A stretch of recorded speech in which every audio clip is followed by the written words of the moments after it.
Boa noite. Hoje estou gravando aqui num lugar diferente da minha residência, porque devido à pandemia, as gravações no estúdio da Rede Interativa MS ficaram suspensas durante o mês de março, então eu estou gravando de casa. Gente, sabe a coisa mais gostosa de se fazer? Aquela coisa mais prazerosa que você pode fazer é aquilo que todos duvidaram que você conseguiria um dia realizar. Está começando aqui o seu, o nosso espetáculo de mulher. Vem comigo, mulher.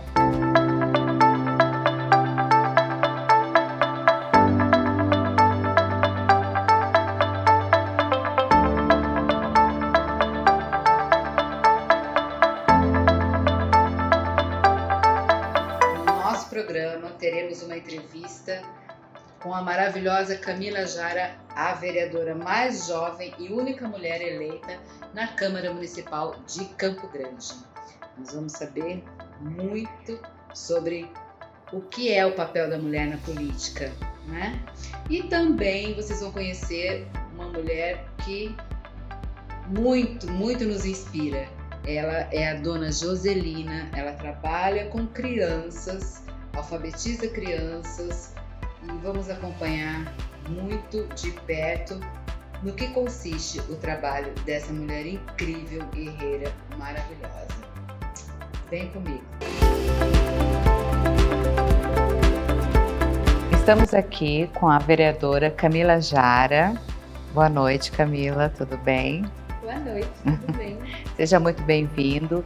A Camila foi eleita nas avaliações municipais de 2020, com 3.470 votos, é a vereadora caçula, né, da Câmara Municipal de Campo Grande, e ela afirmou em seu mandato que teria como foco o combate, né, às desigualdades e também o fortalecimento das periferias.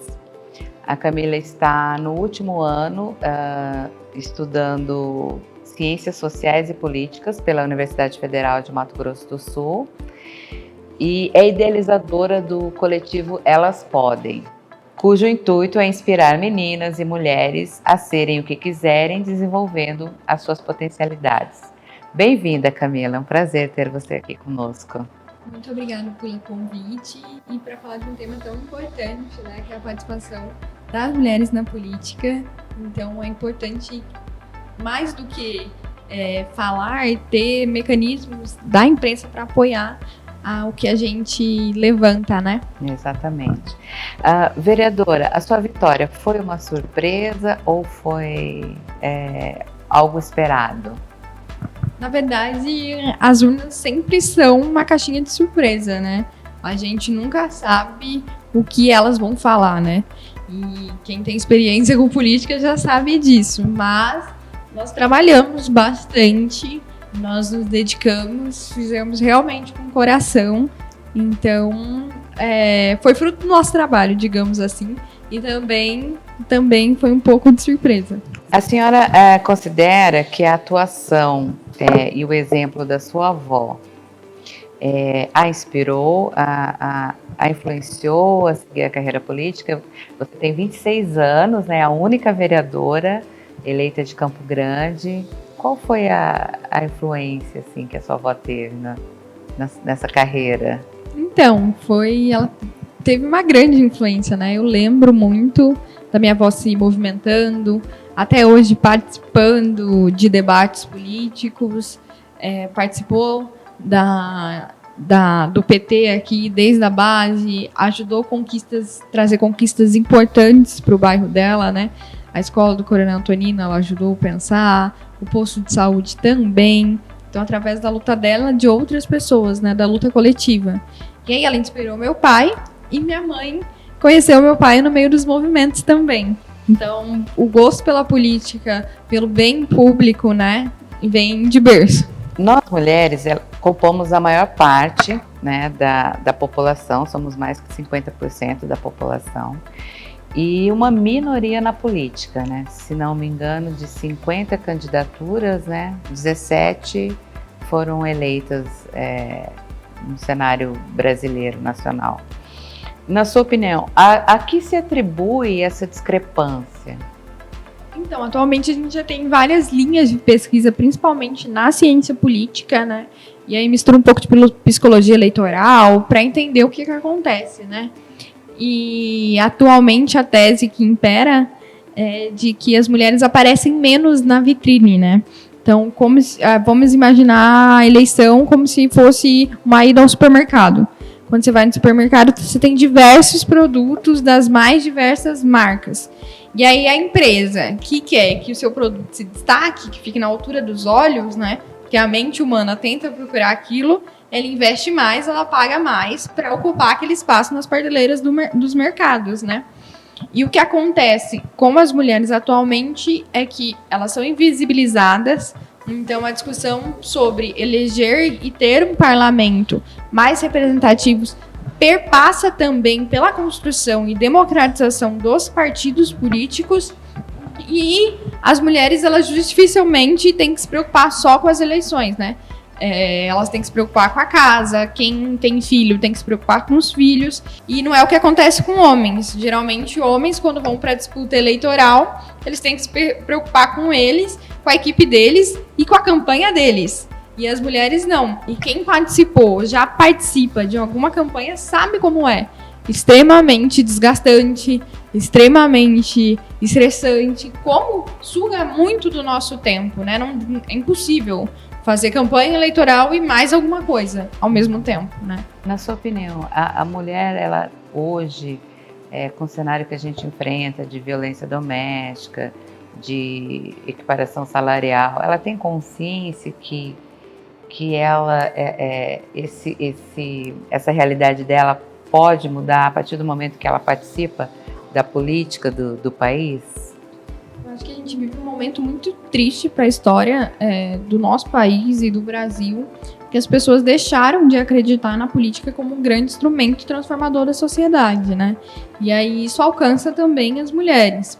Então, para você enxergar que a política é esse instrumento transformador que pode melhorar a vida das mulheres lá na ponta, no dia a dia, pode melhorar destinando mais equipamentos para os postos de saúde para realizar exames, pode melhorar abrindo maior vaga nas creches para a política, para as mães que têm filhos, né? Porque a creche acaba impactando também na política da mulher. Então tem vários exemplos que podem ajudar a melhorar a vida da mulher no dia a dia. Mas para isso a gente precisa ter na política pessoas que entendem a política como esse grande instrumento de transformação social.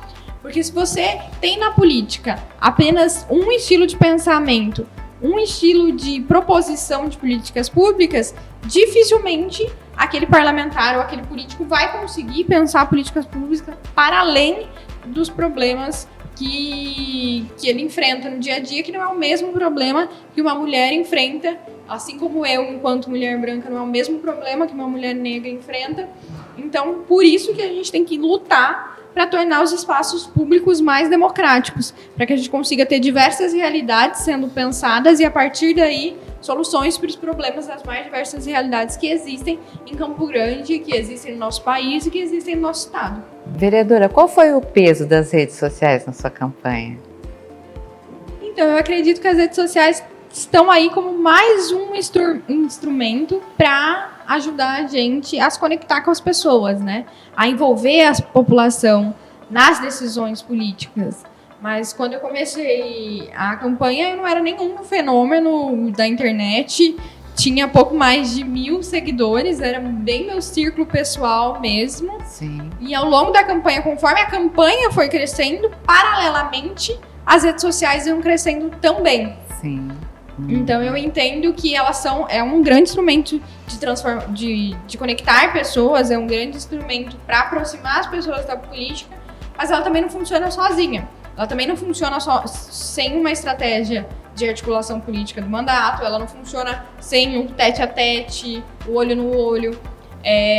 Quando eu queria aprofundar mais o debate em alguns temas, eu convidava a população que eu estava na rua pedindo voto para acessar as minhas redes sociais para elas terem contato maior comigo. Então eu acredito que as redes sociais ela é esse grande instrumento para aproximar as pessoas do debate público, mas ela não pode ser o fim. Tá. E fala pra gente, conta pra essa mulherada que tá aí assistindo, que tá se desafiando cada dia mais, resgatando a sua autoestima, o seu empoderamento, né? Qual é o seu maior desafio como a única vereadora mulher de Campo Grande? Atualmente tem sido convencer e mostrar para outros parlamentares o quão é importante levantar certos debates que atualmente não são pautados dentro da casa, né? Então, como eles não vivem a realidade na qual nós estamos inseridos, talvez eles não venham a necessidade de pensar políticas públicas para determinada área, né? E aí fala, não, vamos debater isso, vamos debater X. E aí, quando a gente não tem mulheres pensando isso, a gente acaba tendo distorção até na distribuição de recursos que vem da bancada federal para cá, por exemplo. Campo Grande não tem um centro de diagnóstico de imagens. E não tem previsão de ter esse centro de diagnóstico de imagens ainda. E quem depende do SUS sabe que é uma demora imensa. Então, principalmente nós mulheres que temos o hábito de fazer exames anualmente, por exemplo. Então, se a gente não tem mulheres lá dentro cobrando e pensando isso, dificilmente esses recursos vão sair, dificilmente a gente vai ter solução para esses problemas. Na sua opinião, a mulher ela tem que se preparar muito mais, estudar muito mais para estar no mesmo cargo assim, equivalente ao dos homens? Eu acho que isso é em todas as áreas, não só na política, né? Para eles te escutarem, você tem que saber 3 vezes mais que eles e olhe lá, né? E eu lembro que eu via a senadora Simone Tebet falando isso nas entrevistas, eu não entendi o porquê, né? Mas no dia a dia você vê, se você não tiver fundamento, tudo que você disse, se não tiver com base em dados, se você não tiver um argumento certeiro sobre aquilo, se você não explicar o porquê daquilo, que faz sentido, porque a gente está pensando um projeto de cidade, um projeto de país, um projeto de estado muito maior do que a gente tem aí. Então, a gente tem que detalhar tudo. E se nesse detalhamento tem um i fora da vírgula, já vai ser motivo para eles falarem. Eu pesquisei a sua preparação, né, a sua vida, e eu vi que você se preparou muito, investiu em cursos, em fóruns, em debates, faz uma faculdade ligada, né, à ciência política, à ciência social. E na sua opinião, assim, qual deveria ser o perfil do político, do novo político agora, né, de 2021 para frente? Então, a gente não pode falar que a política tem que ser ocupada apenas por especialistas, porque a ideia da democracia não é essa, né? A ideia da democracia é que o máximo possível da sociedade esteja representado nesses espaços. Quando a gente diz, não, a pessoa tem que ser expert em política para ocupar um espaço político, a gente acaba excluindo mais da metade da população brasileira, né? Que infelizmente não tem acesso a entender tão detalhadamente as complexidades do Estado, né? Porque política não é fácil. Então é muito mais fácil você falar que não gosta do que você tentar entender, porque política envolve decisões burocráticas, jurídicas, econômicas e sociais. Então, para você entender, só tentar entender um pouquinho de como funciona a nossa sociedade é muito complexo. Economia, que se divide basicamente em macro e micro, já é outro universo. Jurídico, nem se fala, né? Metade da população não entende nem o que o Poder Judiciário fala, dentre as datavenas e isso, tudo lá dele, os artigos das constituições. E aí, dentro do próprio poder político, você tem as burocracias internas, você tem os ritos legislativos, você tem os ritos da liturgia do cargo mesmo, então se torna muito complexo. Eu acho que o que a gente tem que pensar enquanto sociedade não é o que a gente vai exigir dos políticos, mas o que nós estamos ensinando para a nossa sociedade sobre política. Então, qual é o acesso que as pessoas estão tendo às informações políticas? Por que a gente não debate na escola qual que é o papel do vereador, que é o político mais próximo do cidadão? Por que a gente não explica para a população que se ela quer cobrar melhorias na rua dela, ela tem que ir na Secretaria de Obras aqui de Campo Grande? Por que a gente não dá a luz a esse conhecimento para as pessoas conseguirem ter autonomia política para reivindicarem suas próprias pautas, suas próprias bandeiras e suas próprias necessidades, né?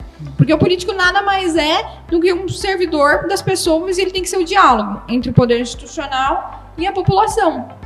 Mas, muitas vezes, a população não sabe nem a qual político recorrer, né? Sim. E aí acaba que as pessoas acham que a função do vereador é a função do prefeito, que a função do prefeito é a função do deputado, que a função...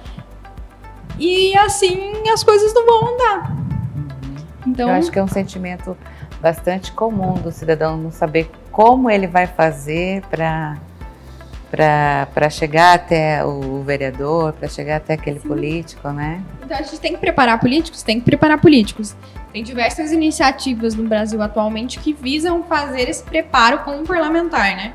Inclusive, acredito que os partidos políticos tinham que ser mais atuantes diante desse papel, diante desses desafios que é preparar políticos. A média que eles demoram para preparar um deputado federal, para que ele consiga entender o mínimo necessário de regimento interno, o mínimo necessário das burocracias de buscar emendas, são 2 anos.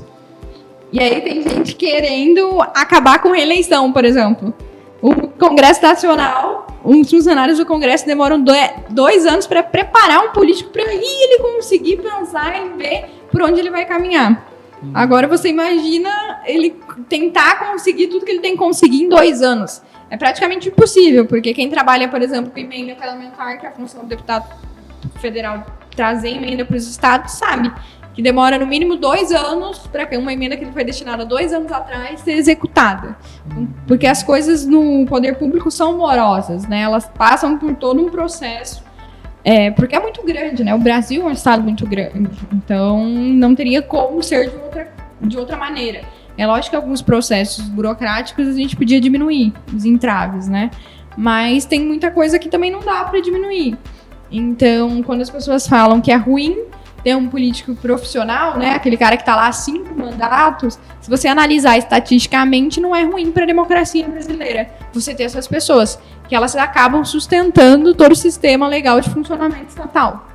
Então, para um deputado federal chegar ao pico de ser o deputado que mais traz emenda, por exemplo, para o Estado, ele teve todo um caminho a percorrer. E não tem como inventar a roda, né? É uma profissão que demanda muito estudo, demanda muito preparo, e tem coisas que você só aprende na prática. Por mais livros que eu tenha lido e por mais cursos que eu tenha feito de preparação, e olha, eu fiquei 4 anos na faculdade, antes eu já tinha feito vários cursos, então até foram 10 anos de história, de militância, de participação, de movimento, de construção, até chegar aqui. Eu comecei com 16, 17 anos. Então, e mesmo assim, eu ainda não sei de tudo, e também não sou uma política expert em todos os assuntos, eu estou aprendendo ainda. Então quer dizer que quando a pessoa chega lá, né, ela ainda tem esse tempo para ela poder se preparar. Nossa, que interessante isso. Dentre os seus projetos de mandato, você apresentou o projeto Coruja. Conte-nos um pouco mais a respeito. Na verdade, eu tinha uma iniciativa parecida com o projeto Coruja, que foi apresentado pela Marielle. E quem apresentou o projeto de lei foi o vereador Tiago Vargas. E aí, como ele sabia que eu tinha um contato maior, ele pediu para eu assinar junto com ele o projeto de lei. Mas é de autoria dele. E aí a gente vai ter que discutir bastante com as instituições ligadas à educação e com o executivo para ver como implementa, né? Mas lá no Rio de Janeiro ele é um projeto de referência. Ele foi muito apoiado pela ex-vereadora Marielle Franco. Vereadora, com relação à educação e à cultura, Como a senhora descreve o contexto atual e quais são os seus projetos em relação a essas pastas? Então, a educação, principalmente a nível federal, que é o lugar de onde eu parto, né, e tenho maior contato e tive maior contato com as lutas nos últimos anos, está completamente ameaçada no Brasil, né? Por exemplo, eu tive amigos que só conseguiram entrar na faculdade porque tinham incentivo a projeto de pesquisa, incentivo a diversas coisas, e não conseguem cursar um mestrado porque você já não tem mais bolsa de pesquisa científica para pós-graduação na área de ciências humanas no Brasil. Atualmente a gente não tem mais. A gente teve diversos programas que incentivavam o estudo que também foram cortados, né? O maior deles foi Ciência Sem Fronteiras, que possibilitou que diversas mentes experts brasileiras tivessem contato com outras culturas, com outros mundos, para trazer todo esse conhecimento de volta para o país. Também acabou. Nós temos retiradas de investimento nessas áreas. Agora já estão querendo debater se a gente pode ficar só no ensino virtual. Então, quando a gente não prepara os professores que estão sendo formados nas nossas universidades federais, provavelmente a gente vai ter uma consequência muito grande também no ensino básico, né? Porque esses professores, a grande maioria deles vem da área de humanas, e é a área que está sofrendo o maior corte com esse governo. A parte cultural, então, não se fala, né? Principalmente a nível estadual e a nível municipal. Campo Grande não tem nenhum teatro que está funcionando no momento. E apesar de só ter um teatro que é de responsabilidade da prefeitura, nós temos todos os outros que não são. Então, a prefeitura podia, em conjunto aos estados, né, e a federação, pedir investimento para essas áreas. A gente tinha shows mensais. A gente também não tem mais isso. Lógico que muito por conta da pandemia, mas esses programas já foram cortados antes da pandemia, né? E um país sem cultura é um país sem identidade. Um país sem identidade é um país sem rumo.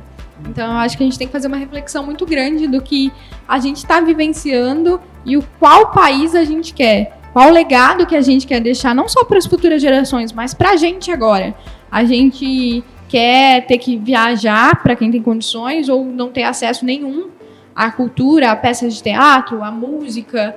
E esses instrumentos de interação cultural existem na nossa sociedade desde que o mundo é mundo.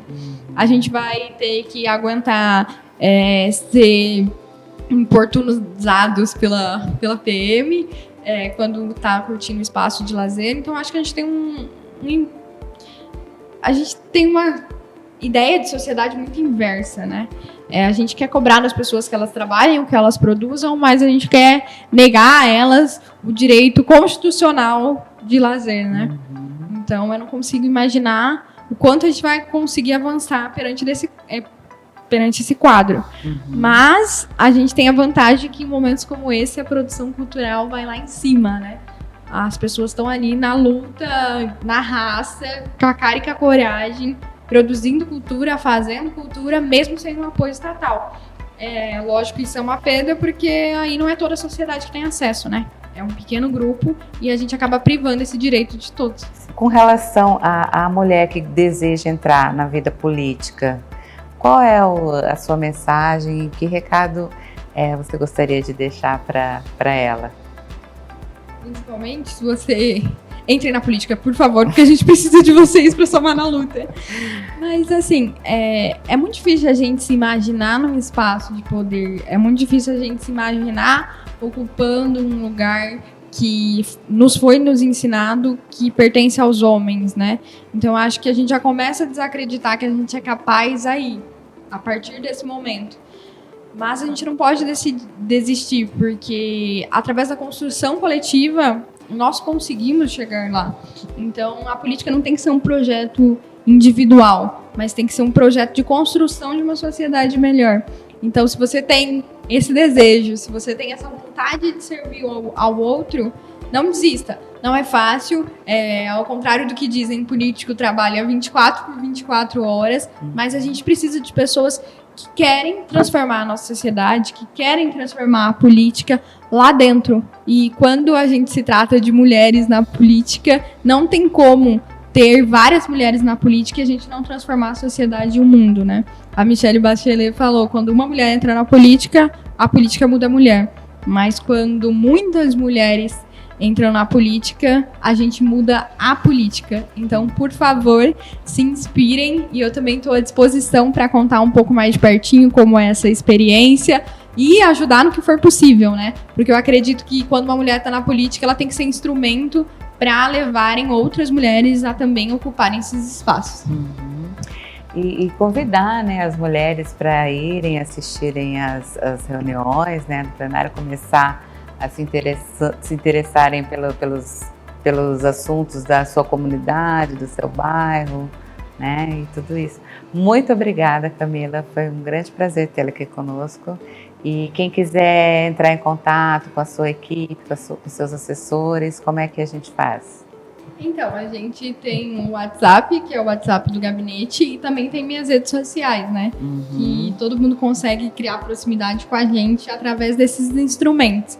A gente está pensando outros instrumentos de mandato para aproximar a população, mas eles ainda não estão disponíveis, mas fiquem atentos lá nas redes sociais, que a gente vai divulgar todos lá e vai ser muito bom ter todas vocês acompanhando com a gente de perto e ajudando a gente a pensar o mandato, né? Porque não é só acompanhar, é fazer política também. Ok, muito obrigada, hein? Espero que vocês tenham gostado, tá bom? Olá, a gente está aqui hoje na casa da Dona Joselina. A Dona Joselina tem um projeto bem interessante, ela trabalha com crianças, é um projeto comunitário de alfabetização de crianças, então a gente vai conhecer um pouquinho da história dela, né? Tudo bem, Dona Joselina? Tudo bem. Como é que a senhora teve essa ideia? Em que consiste o Projeto Esperança? O Projeto Esperança nasceu de uma adoção. Eu adotei 3 crianças, filha da minha enteada, e no momento que era para mim recepcionar as crianças, que eu não tinha nada dentro de casa para recepcionar essas crianças. E Campo Grande inteiro me ajudou. E eu tinha 3 carrinhos, 3 berços, tudo 3 para as crianças, né? E daí, conforme as crianças foi perdendo, eu fui doando para outras crianças e eu vi que eu poderia ajudar outras crianças. Não só com essas doações, mas com outros tipos de doações, né? Buscando parceiros, pessoas que gostam de fazer o bem ao próximo. E foi aí que surgiu. E o projeto foi crescendo. Eu tinha um sonho que um dia eu poderia fazer muito mais para outras crianças também. E a senhora realizou esse sonho ou tem mais sonhos? Meu sonho é outras coisas além disso. Meu sonho é comprar esse terreno ao lado aí, mas assim, só Deus mesmo para realizar, porque no momento eu mesmo não tenho condições, mas eu sei que só Deus para fazer o milagre. Como Deus fez esse milagre de estar acontecendo esse projeto de alfabetização hoje, Deus pode realizar meu sonho de eu conseguir um terreno. Aqui ou do outro lado, não sei. Assim, eu sonho, né? Sonhar não custa nada. Esse projeto de alfabetização infantil é tudo voluntário, né? A professora que dá aula, ela é voluntária, acontece uma vez por semana, aos domingos, de manhã durante 2 horas, né? Isso, 2 horas. Durante 2 horas as crianças vêm, tem atividades lúdicas, tem massinhas, tem musicalização, né? Tem. E além disso elas aprendem a ler e escrever, porque por conta da pandemia muitas crianças ficaram sem escola, ficaram prejudicadas e tal. E Dona Joselina, conta um pouquinho, quando que a senhora começou a ajudar o próximo? Porque quando nós conversamos por telefone, né, a senhora falou muito isso, assim, de ajudar ao próximo. Quando começou isso? Faz 9 anos que eu trabalho em prol do próximo, sabe? Não tem um dia que eu não pense em fazer o bem para o próximo, nem que seja um mínimo, um pouquinho. Mas assim, eu já me sinto confortada de ser útil para as pessoas, né? E assim, eu não tenho distinção. Quem precisa pode me procurar. Assim, eu deixo a pessoa à vontade. E tem N pedidos, N histórias. Histórias assim que eu também não exponho as pessoas, sabe? Eu procuro ajudar assim sem expor as pessoas. Eu tento fazer as pessoas pegar uma confiança em mim para expor um pouco da realidade, né? Que eu também sou humilde, né? Se eu pudesse, eu faria muito mais do que eu faço. Eu tento fazer um pouco do que a pessoa precisa, né? E a senhora já buscou algum auxílio por parte do governo? A senhora nem se preocupou? Como é que é? A gente está registrando o projeto, documentando ele. Por enquanto ainda a senhora não recebe? Não, nenhuma ajuda. E o projeto funciona já há quanto tempo? Há 9 anos. Era um clube de mães, né? Aí como venceu o meu mandato do clube de mães, eu decidi criar o meu próprio projeto, que é o projeto Esperança. Esperança. Olha só que nome, né? Bem a calhar, né? Esperança para um futuro melhor, para essa geração, né? E conta um pouquinho da sua infância, que eu acho assim, é legal a gente aprender um pouco sobre a história, né, das pessoas que a gente traz aqui. A senhora está fazendo parte de um quadro no nosso programa que se chama assim, Heroínas. Sim. São mulheres que inspiram outras mulheres, né? Então, assim, conta um pouquinho da história da Joselina. Eu nasci em casa, em terrenos, não repara não, tá? Eu sou meio chorando. E meu pai era um homem muito assim, agressivo com a minha mãe, sabe? E eu tinha 2 anos de idade, ele me empurrou no fogo porque eu fiz xixi na calcinha, sabe? E daí o Picarelli foi lá e retirou a gente. Falou pra minha mãe escolher ou os filhos ou ele. Minha mãe escolheu os filhos. Aí ela veio aqui para Campo Grande, no bairro, se alojou no bairro Santa Fé, de aluguel, e lá ela conheceu uma família, foi trabalhar na casa dessa família e levava a gente. E nessa família, eu cheguei lá, eles começaram a tratar a gente bem, e eu já não queria mais ir embora de lá. Aí eles pegou eu para criar, que é o Edson Camargo e a Isete Faria Camargo. Eles hoje moram lá no Lagoa Itatiaia, em Campo Grande. Aqui em Campo Grande mesmo. E lá eu fiquei. E lá eles me criou até os 18 anos. E me ensinou tudo de bom nessa vida, sabe? Eles também faziam esses trabalhos voluntários, assim? Quer dizer, já só do fato de ter ficado com a senhora, isso, né? Mas faziam outros trabalhos? Fazia, sim, mas eu não sabia. Assim, ele era muito bom, meu padrinho, minha madrinha, muito bom para as pessoas, sabe? E assim, é graças a ele que eu tenho esse amor no coração, de ajuda o próximo, né? Eu não sei como explicar isso muito bem, porque eu era pequena, mas eu tenho um amor muito grande por eles, entendeu? Sim. E a senhora me contou assim que aos 9 anos a senhora já distribuía sopas, né, para as pessoas? Quando eu tinha 16 anos. 16 anos. 16 anos. Eu frequentava o Centro Espírita André Luiz e lá tinha aquele projeto da sopa. E eu adorava. Todo sábado eu ia para lá para ajudar a fazer a sopa e a gente saía para evangelizar e distribuir sopa para as pessoas. Sim. E as pessoas que ajudam assim, o projeto, elas são de onde? Pessoas, às vezes é empresa, às vezes é pessoa voluntária mesmo, sabe? Que tem intenção de ajudar o próximo mesmo, né? Que às vezes acha que ele tem que ajudar e ajuda. Ok. E dona Joselina, a senhora tem seus filhos e tem mais os 3 que a senhora adotou, né? Então sim. São quantos total? eu tenho 2 filhas minhas mesmo de sangue e 3 adotivas. Que eu já visitei vários abrigos aqui em Campo Grande, sabe? E assim, eu morro de dó. Quando eu chego lá, vejo uma criança abrigada. E daí eu frequentei 7 meses o abrigo para poder trazer uma das minhas meninas para casa. Quem tá olhando, quem tá vendo, quais são assim, o que a senhora está precisando aqui agora? A senhora me falou alguma coisa, gostaria que a senhora falasse para quem está nos assistindo. Sim. O que está precisando no Projeto Esperança hoje?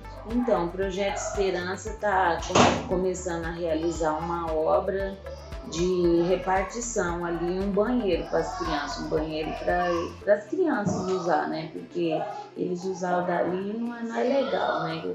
Além de se tratar de criança, né? Aí estamos precisando, tá aqui a lista de material. Pode falar. 500 tijolos, 5 sacos de cimento, 2 metros de areia, um portal de 60, uma porta de 80 com portal, um vaso, uma pia, meia barra de cano de 40, 2 barras de cano 3/4, uma barra de cano 100, uma janela para banheiro, uma caixa de descarga, 20 metros de fio 2,5, 2 metros de piso, um ralo de 100 completo, uma barra de ferro 8 mm, um soquete de lâmpada, uma tomada com 2 seções, 2 argamassa e 4 parafusos de rosca 8 mm. Então é isso, gente. Quem quiser, quem puder ajudar, por favor, vai estar beneficiando aí essas crianças, esse projeto lindo, maravilhoso da Dona Joselina. E o que a senhora gostaria de deixar assim, de mensagem para as pessoas?